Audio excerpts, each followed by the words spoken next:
A to Z Mysteries, Super Edition 3, White House Whiteout by Ron Roy. Chapter 2. Dink could tell that Casey was upset. "Let's try looking outside," he suggested. "Maybe one of the decorator people accidentally locked her out." "I guess it's worth a try," Casey said. The kids scrambled into their coats and headed into the snow. It was falling harder. Earlier, the snowflakes had been large and fluffy, coming down softly. Now, the flakes were small and were swept by a stiff wind. Dink had to squint his eyes to see through the stuff.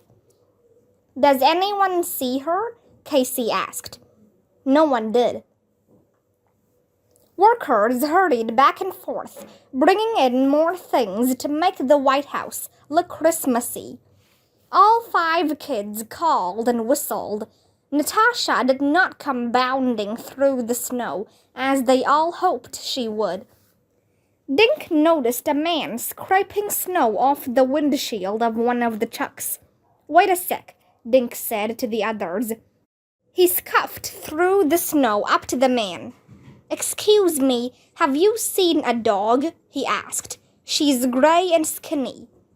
The man turned. His nose and ears were red from the cold. "Over there where the vans are parked near the fence," he said. "I saw a woman with a dog about 10 minutes ago." Dink told the others what he'd learned. They all raced through the parking area. Then Casey began shouting Natasha's name. There was no answering bark. "Look for footprints," Ruth Rose said. 5 pairs of eyes studied the snow-covered ground. What prints they saw were all made by human boots. Even these were quickly getting covered with fresh snow. "Why don't you try your dog whistle?" Marshall suggested. Casey beamed at Marshall. "Why didn't I think of that?" She put the whistle in her mouth and blew as hard as she could. Dink and the others heard no sound. "Are you sure that thing works?" Josh asked. "I mean, what if—" "Shh, I think I heard something," Ruth Rose said. The 5 kids stood silently, listening as the snow fell softly around them. Dink heard only the wind and the hum of traffic. Casey tied the whistle again. This time, they all heard a dog howling. "Natasha!" Casey yelled. Come, girl, come, girl!" They heard more howling and barking. "Maybe she's in one of these vans or trucks," Josh said. "How could she be?" Marshall asked. "Well, she's not coming," Ruth Rose said. "Casey, who owns all these cars?" "The people inside doing the decorating," Casey said. "They pulled up to the door to unload their stuff. Then they parked over here." "Would Natasha jump inside someone's car?" Dink asked. "Maybe to get out of the snow?" "I don't know," Casey said. "Keep using the dog whistle," Dink said, "and we can walk around and look in all the windows." The kids split up and began wiping truck and van windows. Casey kept blowing the whistle. Dink approached a long white van. A sign on the side said "Flowers by Joe." There were no rear windows, so Dink walked toward the front of the van. He called out Natasha's name loudly. Suddenly, he heard a howl from inside. "Over here!" Dink cried. "I think I found her." The other 4 kids came running. They wiped off all the windows and tiptoed to peek inside. "I don't see her in there," Casey said. "Natasha, answer me, girl!" Excited barking came from inside the van. "She's in there," Dink said. "Tie the doors, guys." Both front doors were locked, but when the kids tied the van's double rear doors, they opened. Dink expected Natasha to leap out, but she didn't. The kids stared into the van's rear compartment.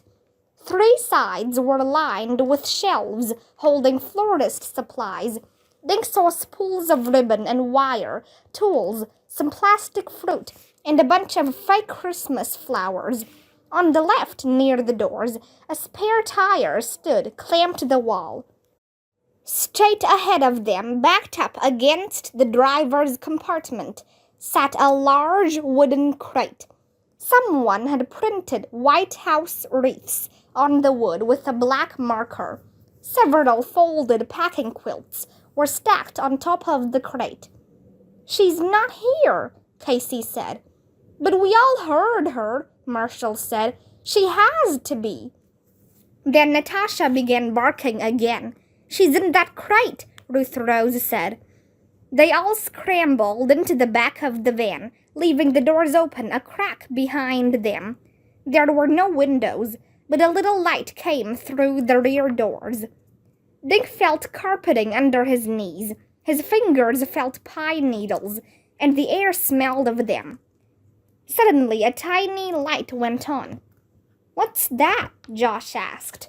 "It's me," Ruth Rose said. "I have a light on my keychain."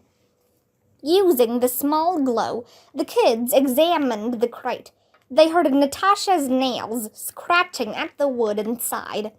"I'm here, Natasha," Casey said into the crate. "How the heck did she get in there anyway?" Josh asked. Dink and Josh swept the blankets off the top. Casey tried to lift the lid. "It's stuck," she said. "No, it's wired shut," Marshall said. "Someone put her in here on purpose." He and Dink worked together to untwist the wire. Then the crate lid was up, and Natasha leaped out. Her red sweater was covered with pine needles. Casey wrapped her arms around Natasha, while the dog licked her face and trembled. "Girl, what happened to you?" she asked. Just then they heard the doors behind them slam shut. Except for Ruth Rose's tiny light, they were in total darkness. "Who closed the doors?" Marshall whispered. Before any of them could answer, the engine roared to life. Natasha began barking. The kids were knocked off balance as the van suddenly backed up. Then there was a sharp turn, and they fell again as the van lurched forward. "Where are we going?" Ruth Rose whispered in the dark. "We don't have to whisper. The driver can't hear us," Dink said. The wall that separated them from the front cab would absorb all sounds from the back. "Guys, I think we're being kidnapped," Josh said. "But I don't think he knows we're back here," Marshall said. "The only windows are up in front. I'll bet he's trying to steal Natasha." "Maybe the kidnapper used Natasha as bait," Ruth Rose said. "What do you mean?" Josh asked.